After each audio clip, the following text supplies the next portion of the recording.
Bonjour, bienvenue sur la chaîne YouTube Les Arts des naissances souveraines. Aujourd'hui, j'ai l'immense joie de recevoir Harmonie. Bonjour Harmonie, Bonjour Aurélie, bonjour à tous. je suis vraiment très heureuse de recevoir cette femme merveilleuse qui a un message qui me touche vraiment profondément et qui va venir témoigner de la naissance de son enfant. Je n'en dis pas plus, je te laisse nous raconter. Oui, donc cette grossesse était spéciale pour moi. C'est la deuxième grossesse que j'ai pu vivre. Donc la première grossesse, c'était il y a une dizaine d'années. Donc j'avais 20 ans et cette deuxième grossesse, je l'ai vécue de manière différente. Je savais au fond de moi ce que je souhaitais et ce que je ne souhaitais pas. Et dès le début de la grossesse, je souhaitais vivre cette maternité d'une manière sacrée. Et je le savais que, au fond de moi, que je souhaitais enfanter ma fille de manière autonome, libre et chez moi. Et au début de la grossesse, je suis partie au Pérou. Et du coup, j'ai décidé de pas faire de suivi de grossesse là-bas. Et j'ai déclenché l'hypermésis gravidique qui a fait que j'ai dû être rapatriée en France et que j'ai choisi de faire un suivi pour ma grossesse afin d'être plus rassurée, voilà, de par le voyage que j'avais fait au Pérou. Et c'est d'ailleurs au Pérou que ma fille m'a transmis son prénom. Donc c'est très sacré pour moi. Et tout au long de la grossesse, j'étais en communication avec l'être qui s'incarnait en moi. Voilà, j'ai eu beaucoup d'amis qui m'ont emmené aussi en hypnose régressive où j'ai pu connecter avec l'être qui était en pleine croissance dans mon utérus. Un lien très particulier. Cette grossesse a été aussi un peu douloureuse. J'ai vécu beaucoup de montagnes russes émotionnelles. Je pense que l'être en moi me faisait beaucoup travailler pour justement épurer et l'accueillir dans un état, on va dire, où j'ai énormément maturé, évolué pendant toute cette grossesse, guéri certaines blessures de l'enfance, certains, on va dire, troubles physiques comme de l'allergie, etc. Donc toute cette grossesse a été vraiment constructive, évolutive, et, euh, et j'ai l'impression que cette grossesse, elle a duré des années. Tellement que c'était intense tout ce qui s'est vécu. Et j'avais choisi après d'accoucher à la maternité dans la salle nature. Donc je me suis rapprochée de la maternité de Perpignan où je me suis inscrite. Et ensuite, en parlant avec eux et en tombant sur des vidéos de l'enfantement à la maison, mon cœur, il se refermait à l'idée d'accoucher à la maternité. Je n'étais plus en accord avec ça et je suis revenue à l'origine de ce que je souhaitais d'enfanter à ma maison. Et ça me tenait à cœur que ma fille de 10 ans soit présente aussi, puisque je voulais lui transmettre cette vision de l'arrivée d'un enfant d'une manière, on va dire, une célébration. Voilà. Je voulais qu'elle voie que l'accouchement, que la naissance d'un enfant, c'est une célébration et c'est pas un film d'horreur comme on peut entendre dans les médias. Et ma mère aussi souhaitait être présente pour cet événement. Et à la maternité, il pouvait y avoir qu'une personne. Et j'étais aussi tombée sur un article sur le bébé lotus. Et à la maternité, j'aurais pas pu mettre en place. Donc mon choix, c'est, il s'est révélé. Enfin, j'ai été plus déterminée, en tout cas, dans le choix d'accoucher à la maison. C'est vraiment dans le dernier trimestre que je me suis préparée avec le père de ma fille.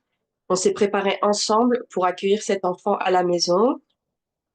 je me suis renseignée, il n'y avait pas non plus de sage-femme qui accompagnait pour faire l'accouchement à la maison dans les Pyrénées-Orientales.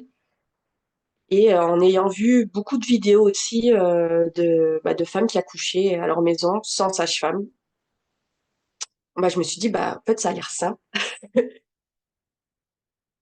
Voilà. Mais il y a tout eu un travail préparatoire parce que c'est un accouchement, ça s'improvise pas. Ça se fait pas à l'aveugle.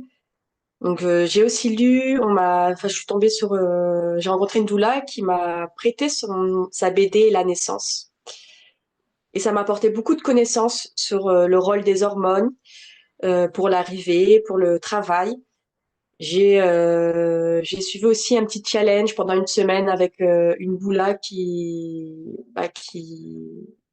donnait des clés pour accueillir son enfant sans péridurale de manière le plus naturelle possible.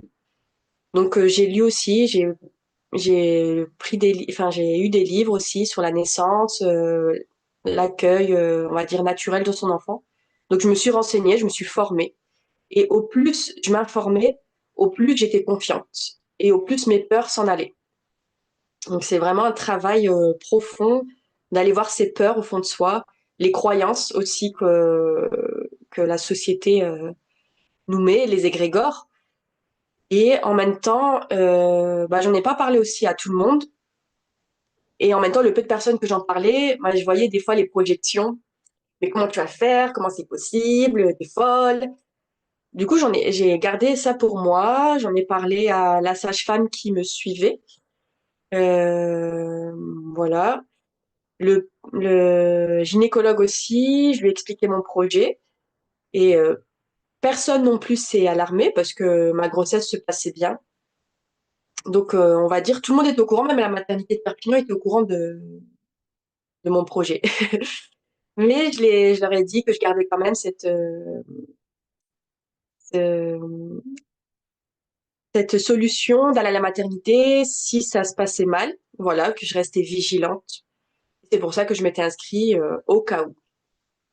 Donc le jour où c'est arrivé, j'étais partie voir la sage-femme qui m'a dit que j'étais dilatée à 2 et elle m'a donné de l'homéopathie. Elle m'a elle m'a conseillé des tubes homéopathiques pour faciliter le travail, la dilatation du col. C'est ce que j'ai pris le soir même et ma poche elle a fissuré dans l'heure qui suit.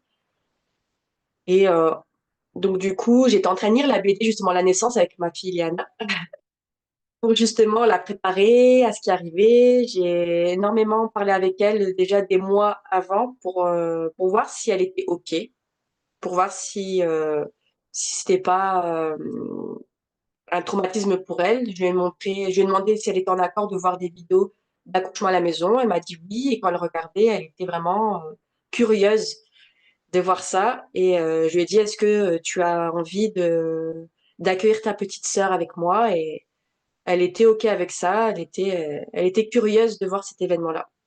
Donc pour moi, c'était OK. Donc on a lu ensemble la BD la naissance, elle était contente d'apprendre tout ça. Maintenant, elle connaît très bien les bienfaits, les méfaits, enfin voilà, il y a les avantages et les inconvénients de la péridurale, des hormones, leur rôle. Et du coup, quand j'ai fissuré la poche des os, le soir même, bah, le travail il n'y avait pas encore vraiment commencé. Enfin, il commençait tout doucement, donc on est partis tous dormir. Vers 2 heures du matin, là, la poche, elle a fissuré beaucoup plus. J'ai ressenti les contractions petit à petit. On est reparti encore dormir. Et là, vers 5 heures du matin, les contractions, elles étaient de plus en plus intenses. Donc là, ma mère et ma fille se sont réveillées. Ils ont senti que là, il y avait quelque chose qui allait arriver. Et donc, elles m'ont secondée. Elles étaient toutes les deux là à côté de moi. Voilà, parce qu'on était trois entre femmes. Et c'était vraiment un moment de sororité. Elles ressentaient aussi dans leur ventre, ma mère et ma fille, elles avaient mal au ventre, parce qu'elles me constellaient au fait. On était vraiment unies toutes les trois, toutes les quatre, avec mon bébé aussi dans mon ventre. Et on a préparé la chambre, voilà, parce que je voulais accueillir ma fille dans ma chambre, au sol, voilà. Pour moi, je voulais pas l'accueillir dans l'eau, je sentais pas que c'était ça qu'il fallait. En tout cas pour cette naissance-là, j'avais vraiment besoin d'avoir les pieds sur le sol. Voilà, être reliée à la terre. C'était important pour moi. Donc on a préparé l'espace. Mon chat, elle, elle a voulu attendre dehors comme une gardienne. Elle était devant la porte. Elle est restée là toute la période de l'enfantement. Et ensuite, les contractions étaient tellement fortes. Au début, je respirais, je chantais. Et à un moment, je pense que j'étais dans la phase de désespérance. Et du coup, là, je voulais plus accoucher. Je dis non, non, je veux pas accoucher aujourd'hui. Demain, ou je demande à ma mère, tu veux pas prendre ma place? C'était vraiment très intense et je croyais que ça, pour moi, j'étais dans la croyance que j'étais qu'au début. Donc, je dis, ah, si je suis au début, c'est pas possible. Bon, en fait, j'étais déjà à la fin. Ça a duré à peu près 2 heures, on va dire, vraiment les contractions intenses. Et c'est pour ça que, pour moi, on n'était qu'au début. Alors que, et ma fille, elle a vraiment été soutenante. Elle m'a dit, allez, maman, tu peux le faire. Je sais que tu peux le faire. Je suis là. Vraiment une coach sportive. Elle était, euh, elle était là. Elle m'envoyait tout son amour et c'est ça qui m'a permis de tenir bon. Et ensuite, j'ai senti un cercle de brûlure arriver. Et ça, je savais que c'était le signe que le bébé va sortir. Donc là, j'ai senti ce cercle de feu et j'ai dit, elle va sortir, elle va sortir. Et je me suis mis, j'étais à quatre pattes. Et donc là, j'ai senti qu'elle sortait. Et à ma mère qui regardait, elle dit, non, il n'y a rien. Je fais, comment ça, il n'y a rien, c'est pas possible. Je disais, sors, elle sort. Et, euh, et donc là, sa tête, elle est sortie d'un coup. Ouf. Et ma fille, elle a pris la caméra, enfin, elle a pris le téléphone, elle a filmé ça. Et elle était très pragmatique. Elle disait, ah, on voit, elle est pas blonde, elle est brune. Et donc après, elle est sortie comme ça d'un coup, mon bébé. Et je l'ai accueillie. Enfin, j'avais la main en bas et j'étais surprise, j'étais contente. On a tous fait un petit cri de joie, d'extase. Et même ma fille, elle a fait waouh, j'ai jamais vu une naissance dans ma vie. Enfin, on était tous émerveillés. Et quand j'ai pris mon bébé, je l'ai levé comme ça devant moi et je l'ai regardé comme si je me suis dit ah ouais, je l'ai fait. Elle est là. Et c'était beau. Elle a pleuré dès le début. Et ensuite, je l'ai mise sur moi. Et j'ai attendu que le placenta sorte. Donc ça aussi, je m'étais renseignée par rapport à l'hémorragie, puisque du coup, je souhaitais tout mettre en œuvre pour que ça se passe bien, l'expulsion du placenta. Et j'avais vu que pour que le placenta se décolle dans les bonnes conditions, il fallait vraiment de la chaleur, se sentir bien entouré, être bien, avoir son bébé contre soi. Donc, c'est ce que j'ai fait. J'ai mis mon bébé contre moi, j'ai attendu. Et le placenta, il est sorti au bout d'une heure. Et ce fut une heure très intense. En fait, tout le temps que le placenta était en train de se décoller, j'avais des montées de chaleur, des descentes de chaleur. J'étais vraiment fébrile. Donc, j'étais bien, j'étais allongée pour vraiment respirer avec mon bébé sur moi, qui a pris la tétée ensuite d'accueil. Et quand le placenta est sorti, on l'a mis dans un saladier, voilà. Et après, on est parti, enfin dans le lit, parce que j'étais dans ma chambre. J'ai essuyé un peu ma fille. J'ai retiré le mucus dans sa bouche, dans son nez, dans ses yeux, avec ma bouche, voilà, vraiment d'une manière naturelle, instinctive.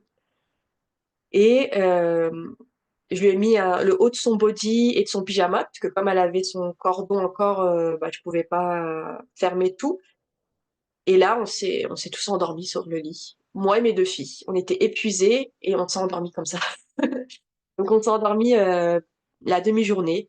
On s'est réveillé vers 16h, 16h30, puisqu'il y a la sage-femme qui devait passer en fin de journée, vers 18h, pour voir si tout s'était bien passé.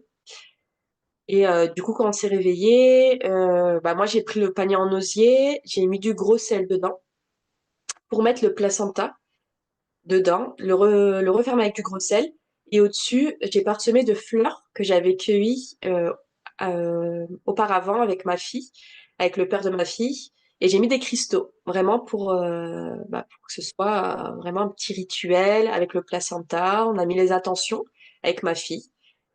Et du coup, bah, c'était vraiment joli. C'était beau. Et on a passé toute la semaine comme ça. Tous les jours, on renouvelait le sel une fois par jour et on remettait des fleurs parce que j'avais cueilli beaucoup de fleurs, des nouvelles fleurs au-dessus avec les pierres qui restaient là, les pierres que j'ai utilisées pendant aussi cet enfantement-là qui m'avait été offerte pendant la cérémonie juste avant pour accueillir le bébé. Et c'était juste magique cette période-là et le cordon il s'est détaché au bout du 5e jour. Et lorsqu'il s'est détaché, il y a eu comme cette quelque chose qui s'est libéré et ouais c'était vraiment magique tout ce qui s'est passé. C'est voilà c'est une expérience unique et on a encore des étoiles dans les yeux quand on en parle avec ma mère, avec ma fille. C'était vraiment un moment merveilleux hors du temps. Et du coup, mon bébé Yanaël, quand les sages-femmes sont venues, parce qu'il y a plusieurs sages-femmes qui sont venues, dans les jours qui suivent, ils ont dit, mais on n'a jamais vu un bébé aussi calme, aussi paisible que ça. Ça se voit que le fait de venir à la maison, c'est tout un autre contexte. Ils étaient émerveillés de voir bah, que ma fille, elle était calme, elle était paisible, elle avait les yeux, les traits tout fins. Enfin, voilà, elle dégageait déjà une grâce à sa naissance, son regard aussi très pénétrant dès les premiers jours. La présence, voilà, une présence hallucinante. Et voilà, on a ressenti vraiment sa force d'esprit. On a senti qu'elle savait là où elle mettait les pieds. Elle savait, elle avait choisi de venir. Enfin, voilà, c'était hallucinant tout ce qui s'est passé autour de cette naissance, pendant la grossesse, et même là, les mois qui suivent. Les personnes, à chaque fois, quand ils la voient, il dit, waouh, on la sent de loin, sa présence, son aura, on dirait une sage incarnée dans un corps de bébé. Et même moi, des fois, quand je parle de ce qui s'est passé, elle me regarde et je suis impressionnée. Et des fois, je perds mes mots parce qu'elle me regarde comme un maître qui regarde son élève, qui explique ce qui s'est passé. Donc, c'est vraiment waouh.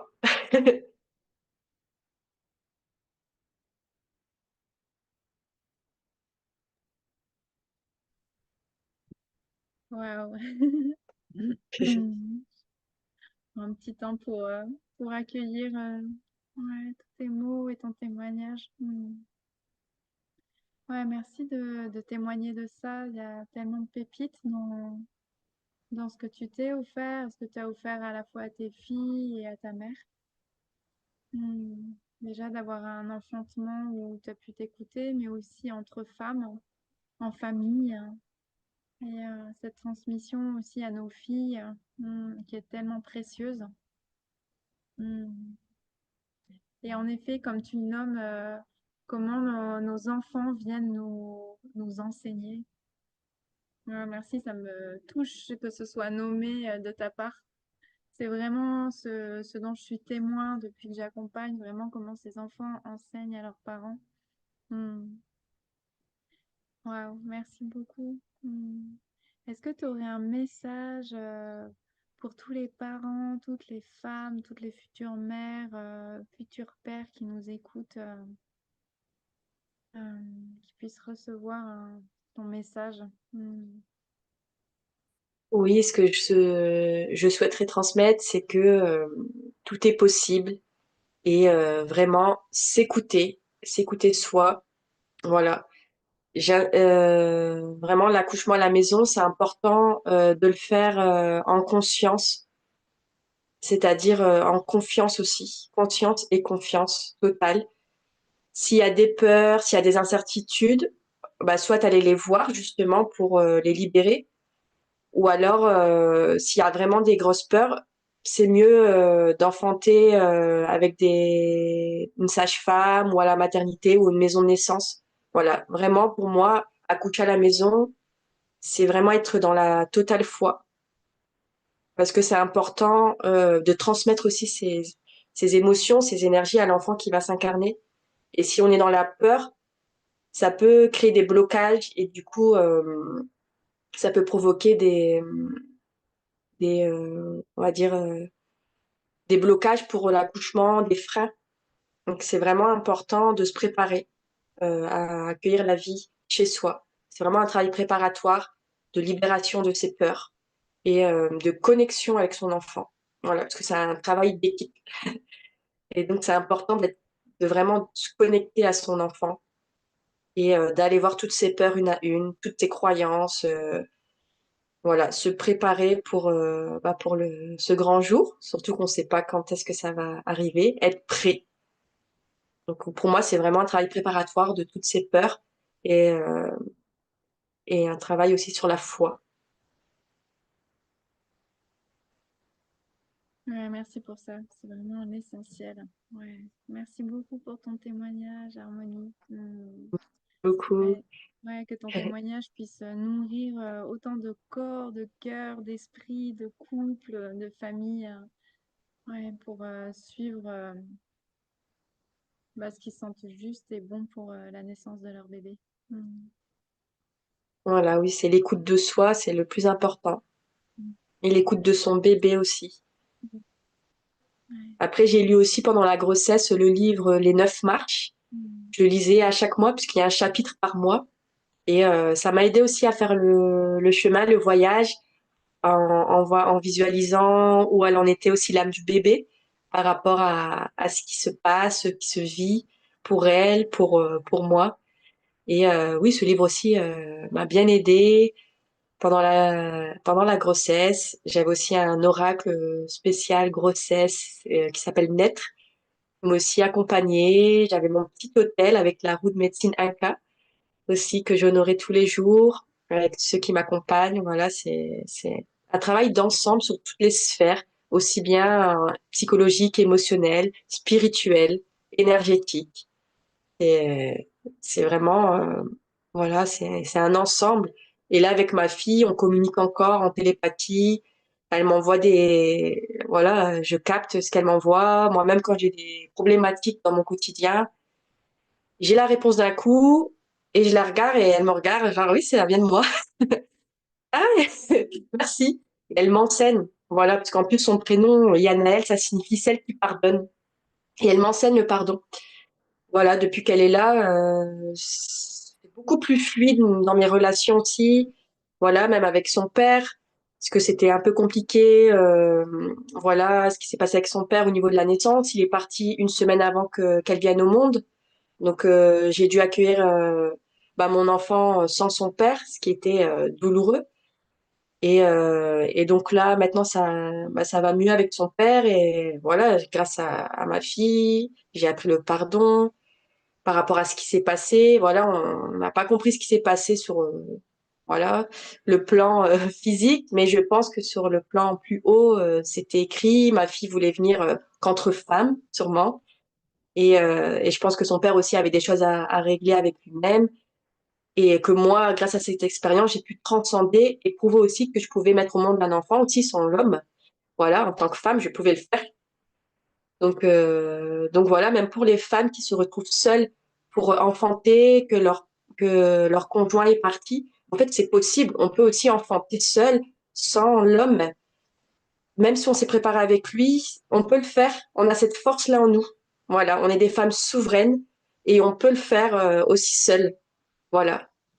C'est possible. Je l'ai fait. J'avais cette tristesse quand même de son absence, mais je l'ai fait. Je l'ai transcendé parce que je savais ce que je voulais pour mon enfant.